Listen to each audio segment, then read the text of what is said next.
दोस्तों सिर्फ 48 घंटे, जी हाँ, सिर्फ 48 घंटे के अंदर एक ऐसा खेल पलटा गया जिसने दुनिया की सबसे ताकतवर एयरोस्पेस कंपनी को घुटनों पर ला दिया। फॉरेन बोरो एयर शो का वो बंद कमरा, जहां एक तरफ अमेरिका की दिग्गज कंपनी जीई एरोस्पेस की टॉप टीम बैठी थी और दूसरी तरफ भारत के रक्षा अधिकारी कमरे में सन्नाटा था। लेकिन उस सन्नाटे के पीछे एक ऐसा जियोपॉलिटिकल तूफान चल रहा था जिसकी गूंज अब पूरी दुनिया सुन रही है। आखिर ऐसा क्या हुआ कि महीनों से ग्लोबल सप्लाई चेन इश्यू का बहाना देने वाली जीई अचानक लाइन पर आ गई? क्या भारत ने सच में वो गेम खेल दिया जिसकी उम्मीद किसी ने नहीं की थी? हम डिकोड करेंगे उस खौफनाक अमेरिकी डीप स्टेट की साजिश को जो तेजस को घुट घुट करके मार करके उसके अरबों डॉलर के महंगे जेट्स भारत के ऊपर थोपना चाहती थी। कैसे तेजस अमेरिकी F-16 के अरबों डॉलर के मार्केट को निगलने वाला था, जिसे रोकने के लिए यह स्लो पॉइजन वाली चाल चली गई, और कैसे अब भारत का अपना स्वदेशी कावेरी इंजन अमेरिका की सबसे बड़ी एविएशन कंपनियों के ताबूत के अंदर आखिरी कील ठोकने वाला है। दोस्तों, आज हम ग्लोबल आर्म्स मार्केट के उस सीक्रेट को डिकोड करेंगे जिसे वेस्टर्न मीडिया हमेशा दबाने की कोशिश करता है। यह कहानी दोस्तों सिर्फ एक फाइटर जेट या फिर उसके इंजन की नहीं है। ये दोस्तों, कहानी शुरू होती है तेजस से, एक ऐसा फाइटर जेट जिसकी कीमत कम है लेकिन ताकत इतनी कि ये सीधे F-16 जैसे जेट्स के मार्केट को चुनौती देता है। यही वजह थी कि जैसे ही तेजस ने इंटरनेशनल मार्केट में कदम रखा, अचानक उसके दिल यानी इंजन की सप्लाई रुकने लगी। जीई का बहाना था सप्लाई चेन प्रॉब्लम, लेकिन असली कहानी कुछ और थी। ये सिर्फ एक इंजन की डिलीवरी नहीं थी, ये था कंट्रोल का खेल। अमेरिका चाहता था कि भारत हमेशा उस पर डिपेंड रहे, क्योंकि जिस दिन भारत अपने इंजन खुद बनाने लगा उस दिन अरबों डॉलर का हथियार बाजार उसके हाथ से निकल जाएगा। लेकिन यहां अमेरिका ने सबसे बड़ी गलती कर दी। उसे लगा भारत रुक जाएगा, लेकिन भारत रुका नहीं बल्कि खेल बदल दिया। HAL ने असेंबली लाइन बंद नहीं की बल्कि बिना इंजन के ही 30 तेजस तैयार कर दिए। सोचिए, जेट तैयार खड़े हैं और बस इंजन लगते ही उड़ान भरने को तैयार। यहीं से शुरू हुआ असली दबाव। भारत ने जीई पर पेनल्टी लगा दी और मामला सिर्फ डिले का नहीं बल्कि ग्लोबल रेपुटेशन का बन गया। लेकिन असली झटका अभी बाकी था। भारत ने क्वाइटली फ्रांस और ब्रिटेन से बात शुरू कर दी। सफरान ने 100% टेक्नोलॉजी ट्रांसफर का ऑफर दिया और रोल्स रॉयस ने नया इंजन डिजाइन करने की पेशकश की। अब जीई को समझ आ गया कि अगर अब भी एटीट्यूड दिखाया तो भारत हाथ से निकल जाएगा। और यही कहानी में आता है सबसे बड़ा ट्विस्ट, कावेरी 2.0, जिसे दुनिया ने फेलियर समझ लिया था, वो चुपचाप वापस आ चुका है। अब ये सिर्फ एक इंजन नहीं बल्कि भारत की आजादी का सिंबल है। घातक ड्रोन और फ्यूचर फाइटर जेट्स के पीछे यही इंडिजिनस इंजन खड़ा है। अब सोचिए, अगर भारत अपने इंजन खुद बनाने लगा तो फिर जीई, सफरान और रोल्स रॉयस जैसे दिग्गजों का क्या होगा? और यही डर फॉरेन बोरो के उस कमरे में साफ दिखाई दे रहा था। आखिरकार जीई झुक गया। डिलीवरी टाइमलाइन फिक्स हुई, इंडिया में MRO सेटअप की बात हुई और इंजन्स की सप्लाई तेज कर दी गई। दोस्तों, ये सिर्फ एक डील नहीं थी, ये एक मैसेज था। नया भारत अब खरीदार नहीं बल्कि रूल सेटर बन चुका है। अब सवाल आपसे है, क्या भारत को पूरी तरह से विदेशी इंजनों से छुटकारा लेकर कावेरी 2.0 पर ही दांव खेलना चाहिए, या फिर सफरान के साथ एक 100% TOT वाली डील ही सबसे बड़ा गेम चेंजर साबित होगी? अपनी राय कमेंट में जरूर बताइए, क्योंकि ये सिर्फ एक इंजन की कहानी नहीं, ये आने वाले भारत की ताकत की कहानी है। ब्रिटेन के फॉरेन बोरो एयर शो का वो बंद कमरा, एक तरफ दुनिया की सबसे ताकतवर कंपनी जी एयरोस्पेस का टॉप मैनेजमेंट बैठा था, दूसरी तरफ भारतीय रक्षा क्षेत्र के अधिकारी। माहौल में एक अजीब सी खामोशी और भारी तनाव था।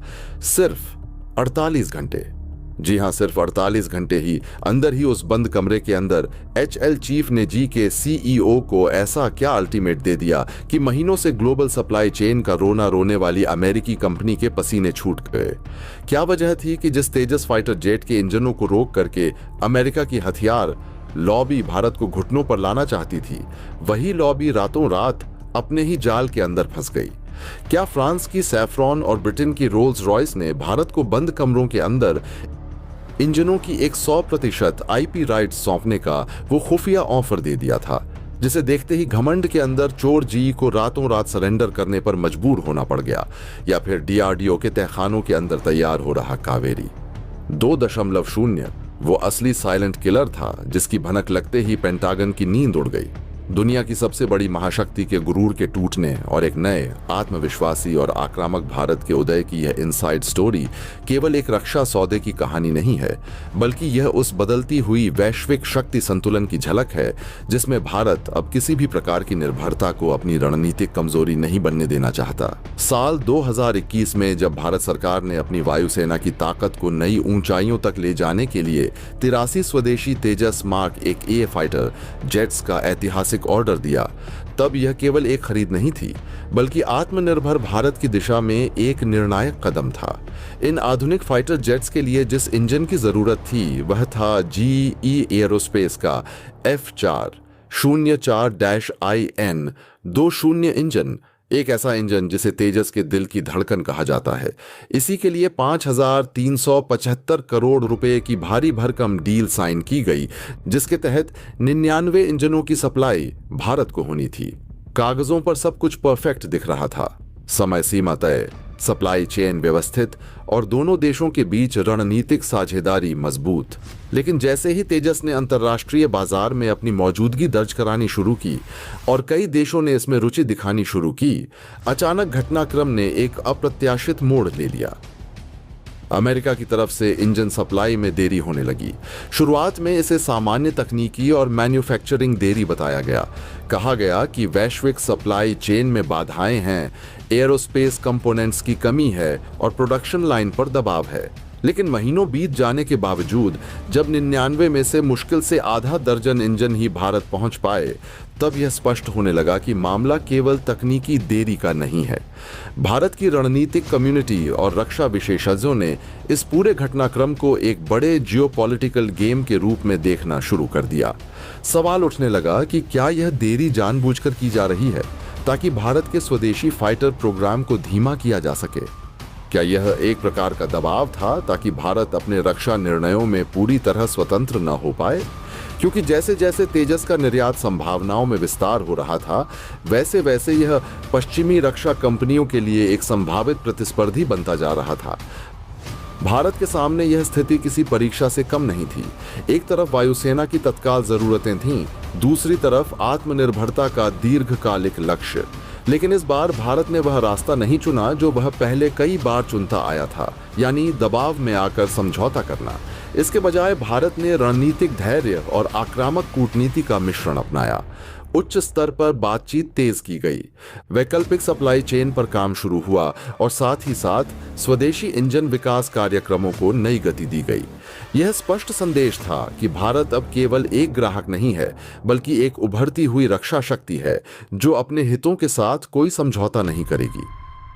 इस पूरे घटनाक्रम ने वैश्विक स्तर पर भी एक बड़ा संकेत दिया। पहली बार ऐसा दिखा कि भारत किसी भी बड़ी शक्ति के सामने झुकने के बजाय आंखों में आंखें डालकर बातचीत कर रहा है। यह वही भारत नहीं था जो कभी तकनीक के लिए तरसता था और शर्तें मानने को मजबूर होता था। यह नया भारत था जो डील करता है लेकिन अपनी शर्तों पर, जो साझेदारी चाहता है लेकिन बराबरी की।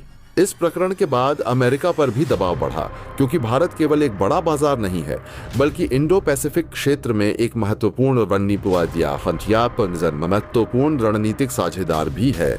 अंततः अमेरिका को अपनी स्थिति स्पष्ट करनी पड़ी और सप्लाई को गति देने के लिए ठोस कदम उठाने पड़े।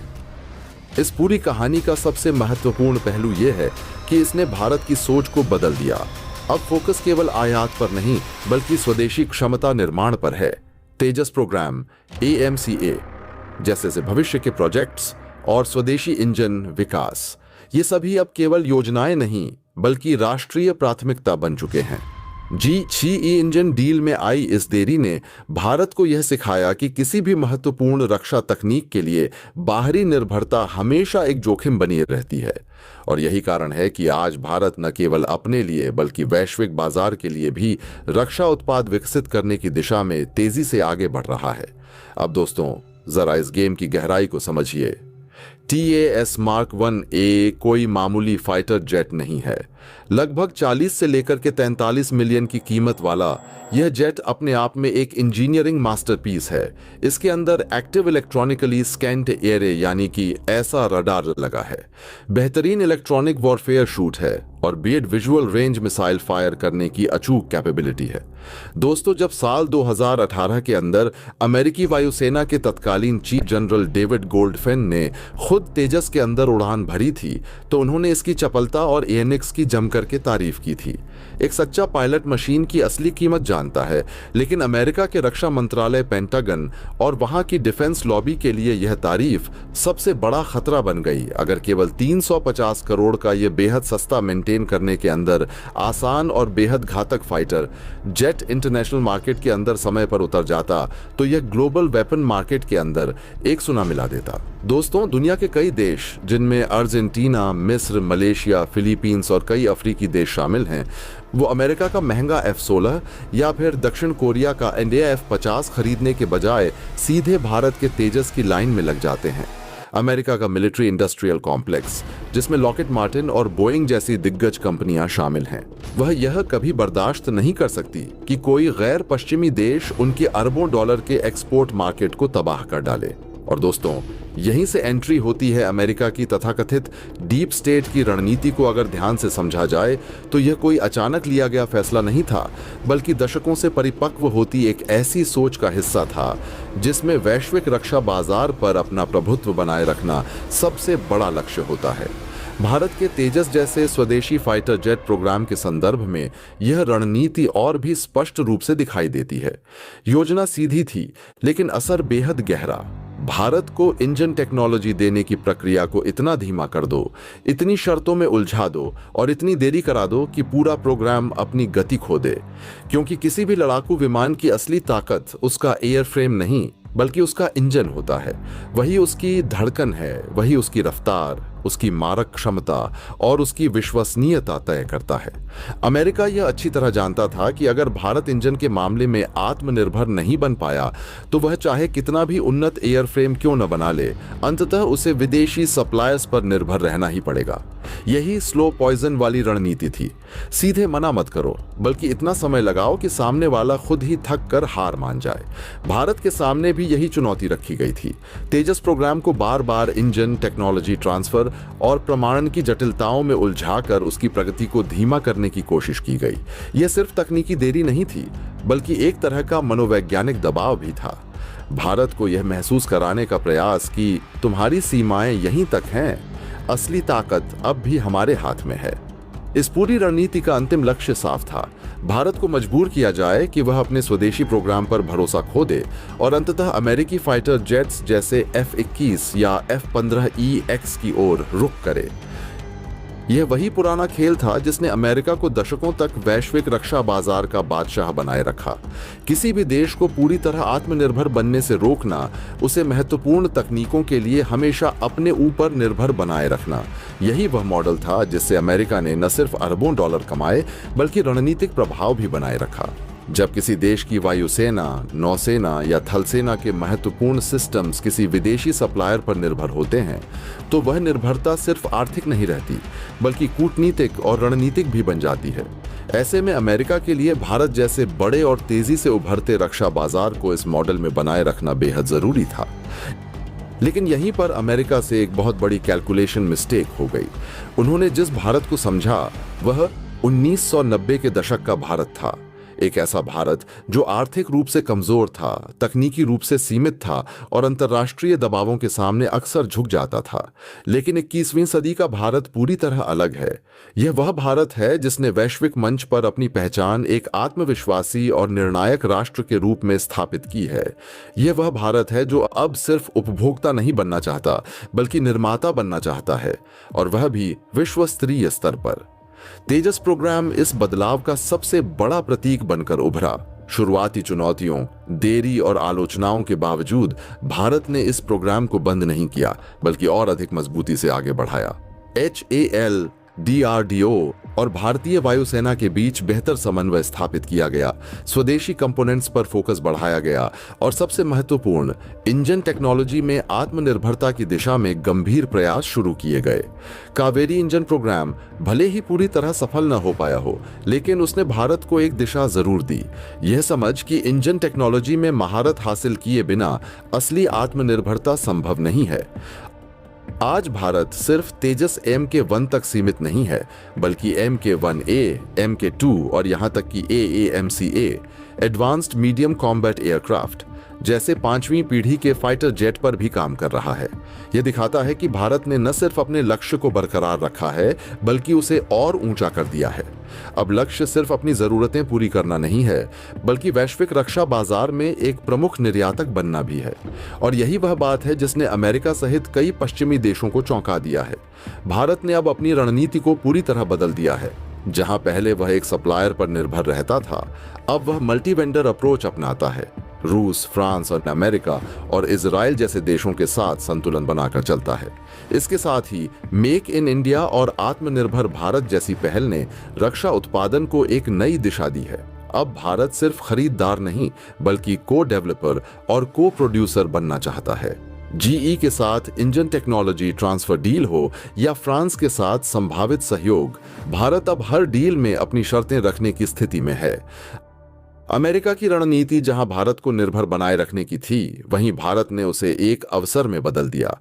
देरी ने भारत को यह एहसास दिलाया कि उसे अपनी क्षमताओं को खुद विकसित करना होगा। यह एक तरह से ब्लेसिंग इन डिस्गाइज साबित हुआ।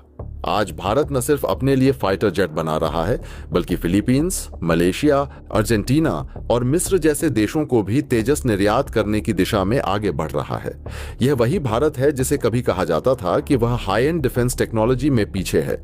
सबसे बड़ा बदलाव भारत की मानसिकता में आया है। अब भारत किसी भी देरी या प्रतिबंध को अपनी कमजोरी नहीं मानता, बल्कि उसे एक चुनौती के रूप में देखता है। यही कारण है कि आज भारत ने semiconductor, space technology, defence manufacturing और आर्टिफिशियल इंटेलिजेंस जैसे क्षेत्रों में भी तेजी से प्रगति की है। यह एक व्यापक रणनीतिक बदलाव का हिस्सा है, जिसमें लक्ष्य सिर्फ आत्मनिर्भरता नहीं, बल्कि वैश्विक नेतृत्व है। अंततः अमेरिका की स्लो पॉइजन रणनीति भारत को रोकने में उतनी सफल नहीं हो पाई जितनी उम्मीद की गई थी, बल्कि इसके उलट इसने भारत को और अधिक आत्मनिर्भर बनने के लिए प्रेरित किया। यह एक क्लासिक उदाहरण है कि कैसे एक देश बाहरी दबावों को अपनी ताकत में बदल सकता है। आज का भारत न तो डरता है, न ही रुकता है। वह सीखता है, अनुकूलन करता है और आगे बढ़ता है। और यही वह असली कहानी है, एक ऐसे भारत की जो अब सिर्फ प्रतिक्रिया नहीं देता, बल्कि अपनी शर्तों पर खेलता है। एक ऐसा भारत जो अब किसी की टेक्नोलॉजिकल कॉलोनी नहीं बनना चाहता, बल्कि खुद एक टेक्नोलॉजी पावर हाउस बनने की दिशा में बढ़ रहा है। अमेरिका की रणनीति ने शायद भारत को धीमा करने की कोशिश की, लेकिन उसने अनजाने में एक ऐसे भारत को जन्म दिया जो पहले से कहीं ज्यादा मजबूत, आत्मनिर्भर और महत्वाकांक्षी है। जब GE ने इंजन देने के अंदर टाल मटोल शुरू की, तो हिंदुस्तान एयरोनॉटिक्स लिमिटेड यानी कि HAL ने जो जवाबी कार्रवाई की, उसने अमेरिका के टॉप डिफेंस एनालिस्ट का सिर चकरा दिया है। दोस्तों, आमतौर पर जब इंजन नहीं आते तो कोई भी एविएशन कंपनी अपनी असेंबली लाइन रोक देती है, लेकिन HAL के चेयरमैन रवि के नेतृत्व में एक बेहद आक्रामक और प्रोएक्टिव फैसला लिया गया। भारत ने अपनी असेंबली लाइन रोकी नहीं, बल्कि उसे और तेज कर दिया। HAL ने बिना इंजनों के ही विंग्स, धड़ और लैंडिंग गियर्स का निर्माण जारी रखा। देखते ही देखते लगभग 30 तेजस मार्क 1 एयरफ्रेम बनके रेडी हो गए। उन्हें स्टोरेज के अंदर सुरक्षित पार्क कर दिया गया। अब दोस्तों, सवाल यह है कि बिना इंजन के इन जेट्स की टेस्टिंग कैसे होती हो, और यहीं पर भारत ने अपना वो मास्टरमाइंड देसी जुगाड़ लगाया जिसने वेस्टर्न देशों को हैरान कर दिया है। दोस्तों, HAL ने पुराने कैटेगरी B यानी कि कैट B इंजनों को निकाला और उनका इस्तेमाल करके इन नए एयरफ्रेम्स की प्रीलिमिनरी फ्लाइट टेस्ट पूरी कर ली। इसका सीधा मतलब यह है कि जेट पूरी तरह से रेडी है। सारे सिस्टम चेक हो चुके हैं। बस जैसे ही अमेरिका से नया इंजन आता है, उसे प्लग एंड प्ले की तरह फिट किया जाता है। एक फाइनल एक्सेप्टेंस टेस्ट होगा और जेट सीधे वायुसेना की बेड़े में शामिल हो जाएगा। दोस्तों, ये अमेरिका के लिए पहला बड़ा झटका था, क्योंकि उनका तेजस प्रोग्राम को धीमा करने का प्लान पूरी तरह से फेल हो चुका है। लेकिन दोस्तों, भारत सिर्फ डिफेंस मोड में नहीं खेल रहा है, भारत ने इस पूरे घटनाक्रम में जिस तरह से अपनी रणनीतिक दृढ़ता और आर्थिक शक्ति का संयोजन दिखाया है, वह केवल एक डिफेंस डील या कॉन्ट्रैक्ट विवाद की कहानी नहीं है, बल्कि यह उभरते हुए नए भारत की उस मानसिकता का प्रतीक है जो अब किसी भी वैश्विक ताकत के सामने झुकने के बजाय बराबरी की शर्तों पर बातचीत करना जानता है। जब भारत सरकार और हिंदुस्तान एरोनॉटिक्स लिमिटेड HAL ने GE एरोस्पेस पर देरी और अनुबंध उल्लंघन के कारण भारी आर्थिक जुर्माना लगाया, तो यह कदम केवल एक कानूनी प्रक्रिया नहीं था, बल्कि एक स्पष्ट संदेश था कि अब भारत डिले करो और दबाव बनाओ जैसी पुरानी रणनीतियों को स्वीकार नहीं करेगा। इंटरनेशनल बिजनेस की दुनिया में पेनल्टी केवल पैसों का नुकसान नहीं होती, बल्कि यह कंपनी की विश्वसनीयता, उसके ब्रांड वैल्यू और निवेशकों के विश्वास पर सीधा प्रहार करती है। यही कारण है कि जैसे ही यह खबर सामने आई, GE के शेयर धारकों के बीच चिंता की लहर दौड़ गई और ग्लोबल मार्केट में यह सवाल उठने लगा कि अगर एक कंपनी भारत जैसे तेजी से उभरते और दुनिया के सबसे बड़े डिफेंस बाजारों में से एक में अपनी प्रतिबद्धताओं को पूरा नहीं कर पा रही, तो वह वैश्विक सप्लाई चेन की जटिलताओं को कैसे संभालेगी। यह वही बिंदु था जहां भारत ने केवल रिएक्ट नहीं किया, बल्कि गेम को कंट्रोल करने की दिशा में कदम बढ़ाया। असल में तेजस मार्क एक का इंजन विवाद केवल सतह पर दिखाई देने वाली कहानी है, जबकि इसके पीछे कहीं बड़ा रणनीतिक खेल चल रहा है।